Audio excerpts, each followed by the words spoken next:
Hey guys, welcome to this Git tutorial by Scalar. So in this particular session, we'll be looking into Git and GitHub. So we'll be understanding what is GitHub, why do we need GitHub, and also then I'll be showing you what is GitHub and how you can work around it, how to create an account in GitHub, how to start working with GitHub. So again, this is a pretty basic session and we'll be covering all of this. Soon we'll also come up with a complete GitHub tutorial and a Git tutorial. So please wait for that. For now, just understand the basics and make sure you are ready with that. Okay, so now before moving on with the session, please subscribe to our channel so that you don't miss our upcoming videos, and also leave a like if you enjoy our content. And if you have any queries, leave a comment down below and we would be addressing all of your questions. Also guys, before moving on, let's look at a quick introduction to what is Git and GitHub. So guys, first let's understand what is Git. Git.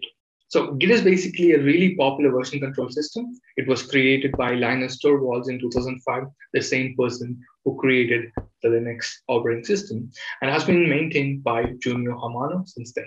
It is used for tracking code changes, tracking who made those code changes, and also coding collaboration. So Git is the framework which helps you do all of this. So you can manage projects with repositories. So you can create a repository, which is like a folder, and then that folder can have multiple files within it, and you can track the changes. If there is any changes made by someone else in the same repository, you can share your repository with multiple people in your team, and everybody could make changes to the same repository, but it won't be confusing because every single change is tracked. And sometimes, as you would be the owner of the repository, they cannot directly make those changes. They can make those changes in their own branch, in their own sub file, or in their own file. And then they can merge it with the actual file. And then you can go over the merge. That is, you can go over the request for merging. You can understand what are the changes which have been tracked. And if they add up, if the changes are perfectly matching, and then you can basically make those changes. And then you can also clone if there is already a project in Git. Okay, so you can also clone it into your local personal computer, and then you can start working on it. You can make more changes with it. Okay, we can do all of that. And there are more things to do with Git. There are more commands. There is pulling it, pushing it, branching, merging, staging, committing. So that and all we'll look into in the demo of this particular session. Okay, so this are the things we can do. And then there is working with Git. So working with Git again, it starts by first thing you'll have to do is you'll have to create a folder which will become a repository. So if you're doing it from your local PC, yes. So first you'll have a folder. That folder you will make it into a repository. So that folder will act as a repository when you actually provide a certain command in Git, which is called git init. So that particular folder will be initialized as a Git repository. All right. So git init. And then you can create files within the repository. So the repository, within the repository, you can have multiple files, and also you can have subfolders as well. So there is no problem with creating subfolders. You can have subfolders, and inside the subfolders, you can have again multiple files, right? So you can do all of that in Git. And then every single thing will be tracked. Every single thing you upload will be tracked. Every single thing you change will be tracked. Every single thing you delete will be tracked. So everything is tracked, so everything will be available. For example, let's say you're creating an application, and that application right now has one version. So now let's say you want to create another version of the application. So now the main application has two versions, okay, version 1 and version 2. So now let's say the version 2 is not working really well. There is some issues with version 2. So you don't want to give your end users a really buggy product. So now you want to go back to version 1 when you're working on version 2. So if you're using Git for tracking changes or hosting your code for the project, you can easily roll back to the previous commit, which was made for version 1, and it will automatically use the code from GitHub. And then that particular version, right, version 1 would be the current version which is running. But then later, once you made those changes to version 2, then you can again commit it, and then you can start using version 2. So it can go on version 3, version 4, version 5, version 6. So how many ever versions you want, you can create. So that's no problem with Git. So that's why you exactly need Git, right? And Git, there are other version control systems as well. I'm not saying Git is the only version control system, but Git is really popular because 70% of developers use Git. And also, let's say this is how remote work is made possible, right, in the IT industry. So by using Git, you can basically collaborate with programmers who are in completely different time zones, completely different locations. Because everything is remote, you can just push your changes into the repository and they will be able to see it from wherever they are. And then the entire project's history will be available once you complete it or when you're working on it. And then again, as I told you, you can revert back to the previous versions of the project, right? And finally, now I think you understood what is Git. It's a version control system. You can control the versions of your application. You can control the changes. You can track the changes of your code or of your text, whatever file you're uploading to Git. So now GitHub is basically the software which uses Git. GitHub is not a different tool.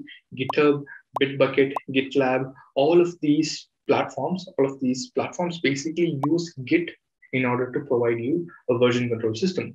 So Git is the underlying architecture, what is going on, everything is Git, but GitHub is the software which enables you to do this, right? I think it makes sense. Yeah. So now GitHub again is the largest host of source code in the world. There are so many other platforms. So as I told you, there is Bitbucket, there is GitLab, there is Subversion, there is Mercurial. But GitHub is the world's most popular and most commonly used version control tool, right? And again, Microsoft bought GitHub in the year 2018, and from then Microsoft owns GitHub, and they also have their own repository, Azure Repos. Again, even Azure Repos uses GitHub's architecture. So in this particular tutorial, we'll be learning more about Git and GitHub, right? I just wanted to give you an introduction about Git and GitHub, and also why exactly is Git popular? Because it's a version control system. It's much better than the regular way of tracking things. That is doing it by yourself. If let's say you have a file and if you want to see somebody else made changes, you cannot check that because you create the file, you send it to them, they might make some changes, they send it to you. You can only see what are the changes they've done. You cannot see when it was done, why it was done. Nothing will be visible over there, but you can do that with Git. So that's it. Now let's move on with the session. So guys, so I hope you guys understood the introduction. We looked into the introduction of Git and GitHub, right? And again, if you want to know more about the basics of Git, just check out the video which is already in our channel, and you can get more insights about Git, how it works, and then you can come up to this video. But it's not necessary. You can still go forward with this video because again, this is also a simple video which talks about Git and GitHub and how you can set up Git, right? So as this is Mac, I have to download from Mac. So I've just opened the official website, which is git-scm.com. So once you open, it will give you all these options. So according to your operating system, it will suggest you what release you should download, the latest one. Okay, so then there is the Windows build. So you can check out this. You can download the GUI, graphical user interface, and then you can just download the source code if you want. You can download the tar balls for Linux operating systems, or you can just use the one. So right now I'm just going to use this for Mac, right? Okay, so it's pretty simple. So just click on download for Mac and it'll give me a command which I can run. So before that, so Git is a free and open source distributed version control system designed to handle everything from small to very large projects to speed and efficiency. So this is one of the main things that is even you can use it for personal use, and even let's say a company like Google working on a major project would still use Git for the same purpose, right? And it will still work very well. So that's why Git is pretty popular.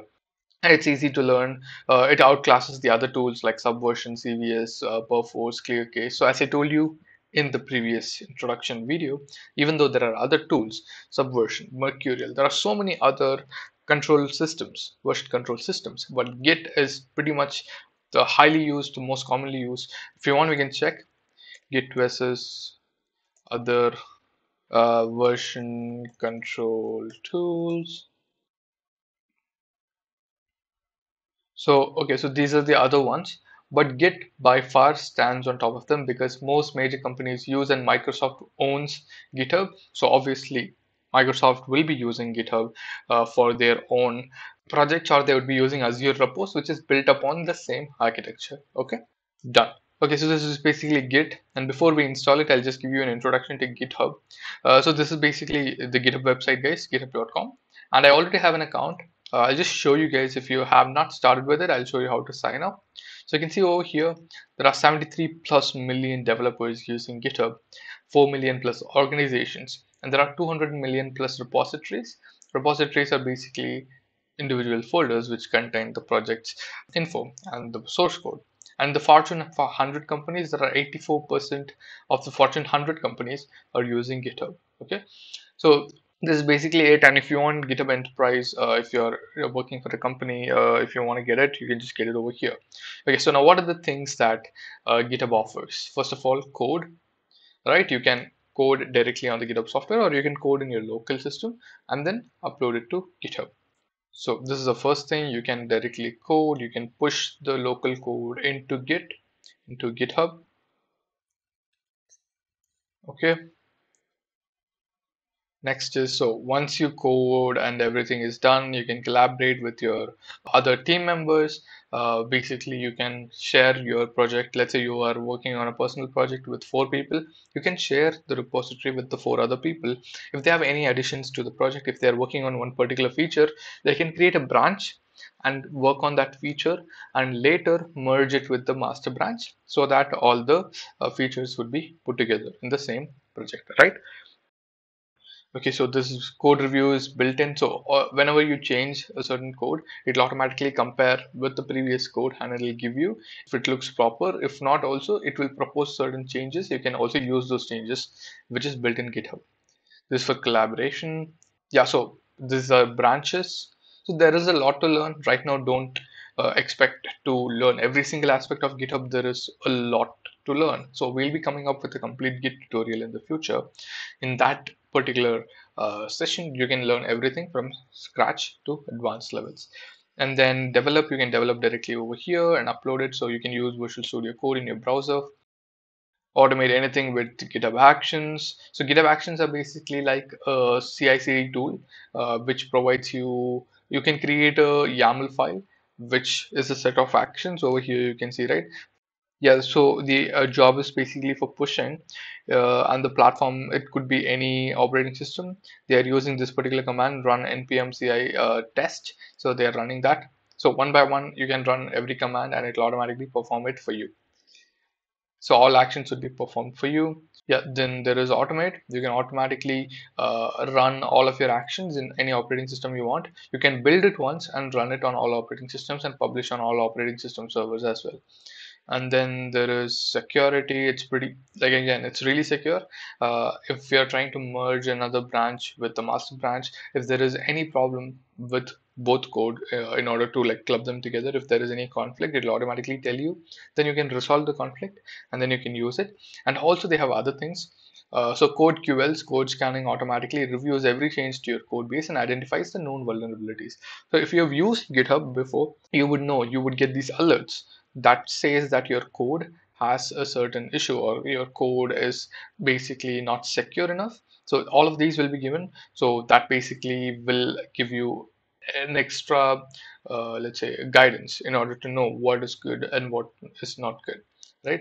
And then keep your secrets. So you don't have to directly, obviously it's a really bad practice to put your security tokens or your access keys or your password in the code, right? Because source code, if somebody gets the source code, they would easily get the token or the password.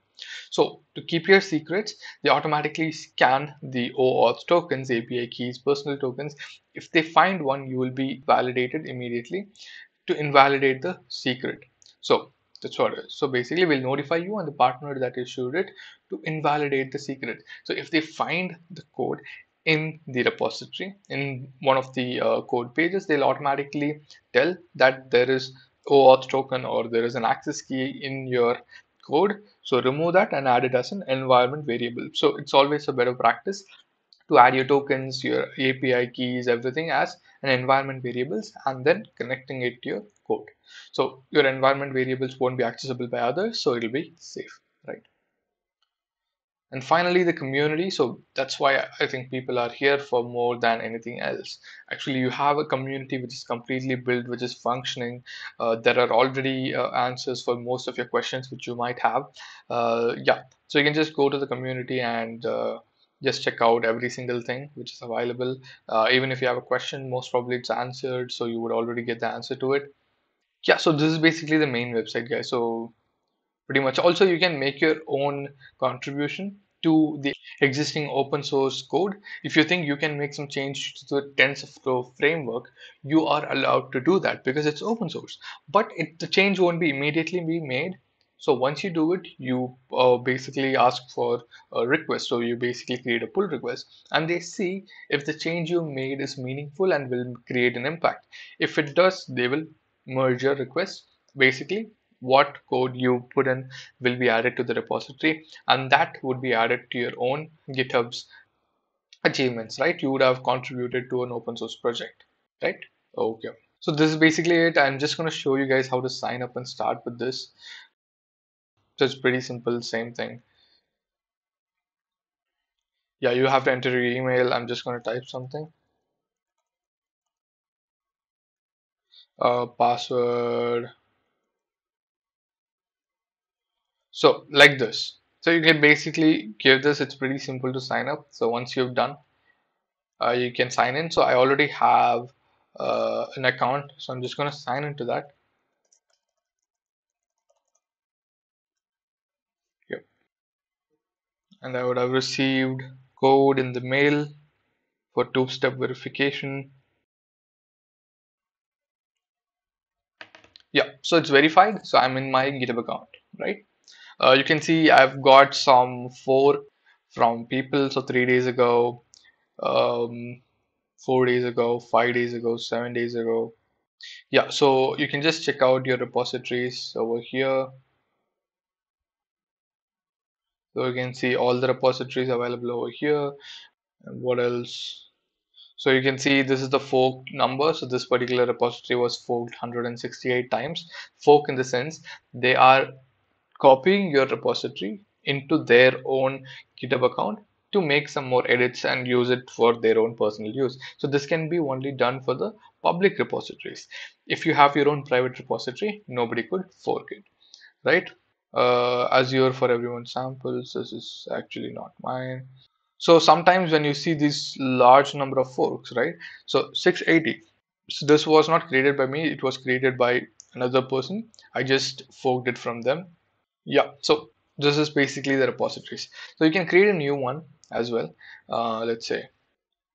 So how to create a new repository? It's pretty simple. Just click on create a new repository, and then you can directly type here. Let's call it practice repo. Okay, so the thing is, if it's a public repository, the name should be globally unique, right? So practice repo, I've already used it.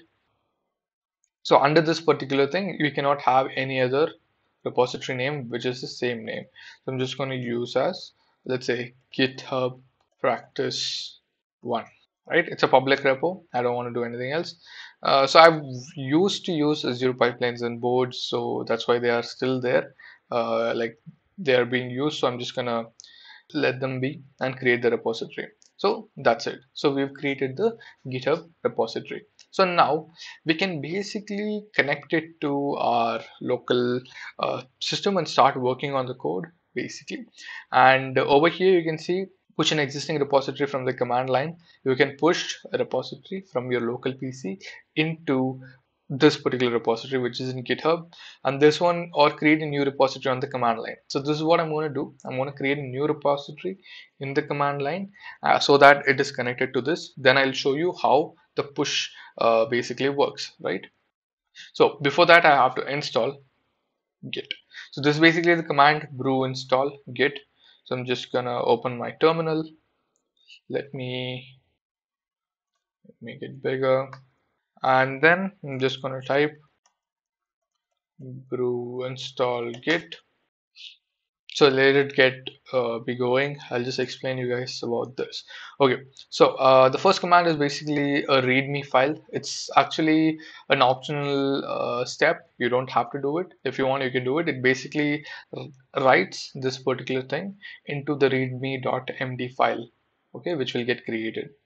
Okay, so it's working, it's running. So Yeah. So then git init. So git init is the first command you do to inside a folder. So git init basically is a folder. Sorry, it's a command which will initialize your folder into a git folder, into a git repository, which can be used for git purposes, right? And then there is git add readme.md again. So you can we have created this file, right? We can add this, and that would be our first commit. And you can add this and you can create another file and then add them together. You can just put git add dot, it'll add all the files, and then you can commit them in the sense you are making sure the changes are taken into account by Git. So sometimes when you create a file and don't commit them, the files are there, but Git doesn't recognize these files are part of the Git repository. It just thinks the file is there inside the folder, but it's not part of the GitHub repository, right? So it will be just there. And then Git branch main. So you can create a branch, or you don't have to create a branch. It's totally your call. So it'll automatically be added to the main branch only. Git remote add origin. So this basically will make sure this particular remote repository which is with us, right, at the GitHub repository, it is connected to the local Git folder. Okay, and git push -u origin main. So this basically will push the contents of the local repo into the remote repository, which is the GitHub repository, right? Okay, so this is the one way to start from scratch. This one, if you already have a git initialized repository in your local PC, then you can go with this. You can just add it, and then if you want to create a branch and then push it, okay, and then import code from another repository. So if you have another repository in another version control tool like Subversion, Mercurial, or TFS, you can directly import it from there. Okay, so you can do that as well. Okay, so I think it's installed. Let's check. -v, I guess. Just type git. Yep. So git is installed, guys. You can see over here, right? Git version 2.32. Okay, done. So now let me see where I am. Let me get into a folder. Okay, so I'll go into desktop. Okay, I'll just go into documents. I'm going to create GitHub repos cd github repos. Okay, so inside this I'm going to create another folder for our current repository. So what did we name it? So GitHub practice one, I'm just going to give it the same name, GitHub practice one. I'm just going to put it as repo here. Done. So let's get into it. Okay. So what is the first thing we have to do? We have to initialize it, right? Done. So this particular empty Git repository. So initialize this empty Git repository, which is in this particular location. Okay. So it's in this location and it has been Git initialized.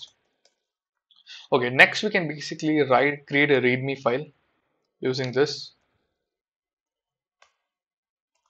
So now there is a README file. If we do a cat of the README file, you can see it is written hashtag GitHub practice one. So let me create another file. Hello, this is my first file, 1.txt. So there are two files now. So if I do cat of 1.txt, hello, this is my first file is written inside of it. So we have two files, guys. What is the next thing? So we have initialized the repository and we have two files within the local repository, but it's not still here because we've not pushed it in. So only when we push, it will be here, right? Okay, so now the next thing is to add them. But before adding, you can check the status as well. You can see what are the files which are untracked. Okay, so now let's say if I just add 1.txt, if I just add 1.txt, now check the git status. Now you can see one new file has been added, is ready to be committed, but one more file is untracked. So an untracked file basically means it's not yet recognized by this particular GitHub initialized repository. It's just a regular file. That's what it considers. So now you can just do git add dot So if you have like 100 files within the folder, you don't have to type all of them by name. You just have to type git add dot, and it'll automatically add all of the files inside that particular folder into your status. So for example, now if I do a git status, now we can see both the files are available. Sorry, both the files are available and both the files are ready to be committed. Okay. A git add dot git status is to check the status of the file. So make sure you guys note down all these commands to practice on your own, right? And then there is git commit. Okay, so now git commit will make sure that these new files are committed. So git commit. So always, when you always commit, you have to use this particular flag -m, and use, basically you'll have to put in a message. So git commit -m, then you'll have to put in a message. So let's say this is my first commit, so I'm just typing first commit and done. So now you can see create mode, and there these two have been inserted, and they have been successfully committed, right? Let me do a git status again. So now nothing to commit, working tree clean. So there are two files, we added them. The adding part is called the staging part. Staging is where the files are getting tracked, but yet they are not committed. And then we commit them. So commit them in the sense, now they are basically part of the GitHub repository. Okay. And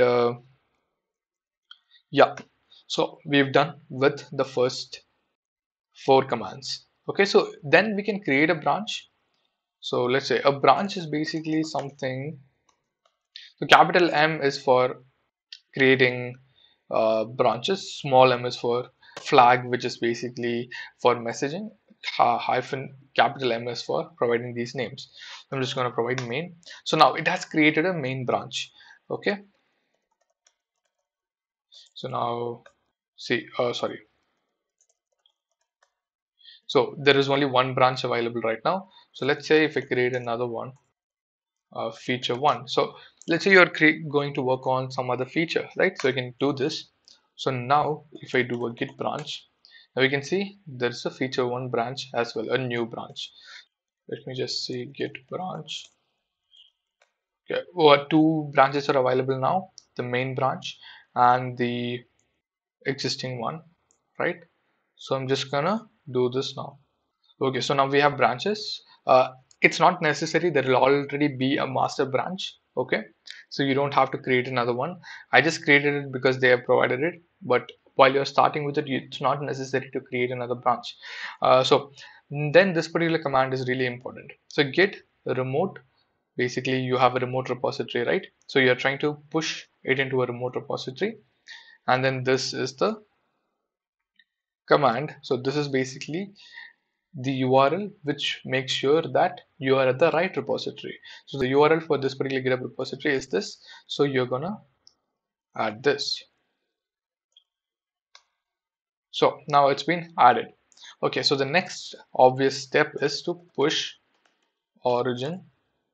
So you can push it into a branch, or you can push it into a, you can directly push it in git push origin. It will push into the master branch, or you can push into a branch which you created. So git push main failed to push because I don't think there is a branch like that right now as we overwrote it. So now see git push origin feature 1, it's asking me to provide the username of my account, right? So we'll have to provide the username and we'll have to provide a token in order for this to push. So now I'm just gonna cancel this. Okay, and I'm gonna just do this git push origin.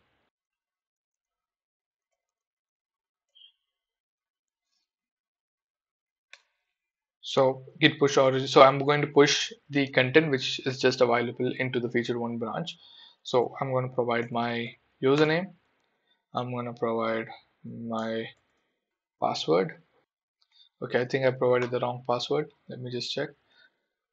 Okay, sorry, the password, I can't provide the password, the password authentication has failed, right? So we'll have to get the token. So let me just get the token and paste it here, just 1 second guys. So guys, you can see, right, I've created a personal access token. So this token is what I have to provide here instead of the password when you're trying to log in from a command line interface. But again, you will be able to log in into my account if you're using my username and this token. But when this video is airing on our YouTube channel, I would have deleted this personal access token, so you would not be able to access my account. So you can create a new token directly over here, and let's say if there are around 10 to 20 tokens, you can revoke all. So when you're creating a new token, you can select what purpose they are for. For example, if I click on generate token, you can see how long their expiration is. You can select 7 days. If you want them forever, you can click on no expiration as well, and then you can select what purpose you need for. If you need for all purposes, then you can just select every single thing.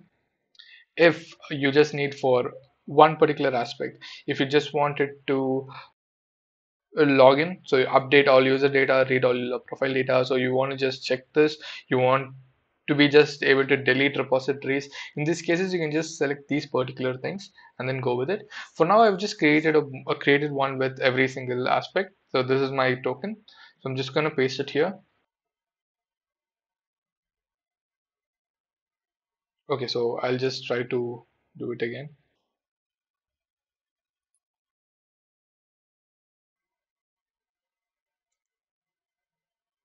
So done. So it has been pushed into the feature one branch, guys. Over here you can see that, right? Successfully pushed. So now, yeah, so these two files have been pushed into the master branch. Sorry, it has been pushed into the feature one branch. So I'm just going to go back. So again, if you want to know where exactly to create this token, just go to your settings, go to developer settings, go to personal access tokens and generate token. Okay, so then you will be able to see the existing tokens and also the ones which you're going to create. My repositories, GitHub practice one, which I just created. Okay, now you can see both the files are in my, what is this, my remote repository, right? And there is one particular branch. So if I just click on view all branches, there is only one branch which was created by me, which is actually the default branch. We can also change the name of the branch, so I'm just going to make it main. So I have a main branch. You can create more branches, but again, that's a completely different topic. It's a big thing. You will have to do more about it. Okay, so now I've changed the branch to main. So now I'm just going to type this in my local clone so that it has been updated over here as well. Okay, first git branch -m feature one main git fetch origin. So you can do one more thing. I'll show you that. Git fetch origin, a branch named main already exists. Sorry, I can copy it. Done. So you can see new branch main origin main git branch -u origin main. So the branch main set up to track remote work main from origin. So if you have not created a branch, right? If you have not created a branch, it will automatically push it to origin. So then you don't have to create it, will automatically be called the master branch. Okay, and then git remote set head origin -a. Done. Origin slash head is set as to main. So that basically means so the master branch is the main branch. That is the main. It's the full complete branch, right? So it has been set now. Everything has been arranged. So now you can see this is the local one. This is the remote one. So now what exactly is the benefit here? So let's say somebody else is uploading their file into this. Somebody, let's say your friend, is creating a new file to this branch and saying, hello, this is a new file, updated code file. Okay, so this is the file. So I'm just going to name it as friend code. Done. So again, you can just commit it directly from here. You can commit it to the main branch, which is the master branch, or you can create another branch and commit it here. If somebody else is collaborating and you are the owner of the repository, they would be creating a new branch and committing it and starting a pull request. You can check out what exactly is the changes which is being made, and then you can accept the pull request, which will merge into the main branch. But for now, it's just me doing it, so I'm just going to commit it directly to the main branch. Commit. What? Yeah, so it has been updated. Okay, hello, this is a new file, updated code file. Done. Okay, so now this file won't be viable in my local repo because I've created it in the remote repository, right? So now how can you get the code from the remote repository into the local repository so that you can work on it? So you can use command git pull origin main. Oh, sorry, I typed in origin. And now you can see one file has been taken, one file has been pulled. So now if we do an ls, we can see all three files are here. And you can do one more thing. Let's say you can open, let's say I'm opening nano 1.txt, right? So now let's update this file, updated file 1.txt. Okay, I have updated this file. So this change is only in my local PC, right? It's not in the remote PC. If I click on this, you can see it's not been updated. So now how to update it? It's again the same process. So first add it, right? If it's a single file, you can just add that particular file. So now you can check git status. So you can see the 1.txt file was modified and I added it, but it's not committed yet. So now git commit 1.txt modified. So it has been committed successfully. So now if I do a git status, you can see there is nothing to commit. Now it's just git push origin main. Done, it has been pushed. So now if I click on this, you can see the updated content has been added. So this is basically the connection between your local and your remote. So how it will exactly help? There is the remote repository available in the center all the time, and let's say there are 10 different contributors uploading to the same remote repository. It will be in the remote repository and anybody can pull it, right? Anybody can pull the code and make edits to it and push it into the remote repository. So everybody could do it, so that makes it easier to collaborate.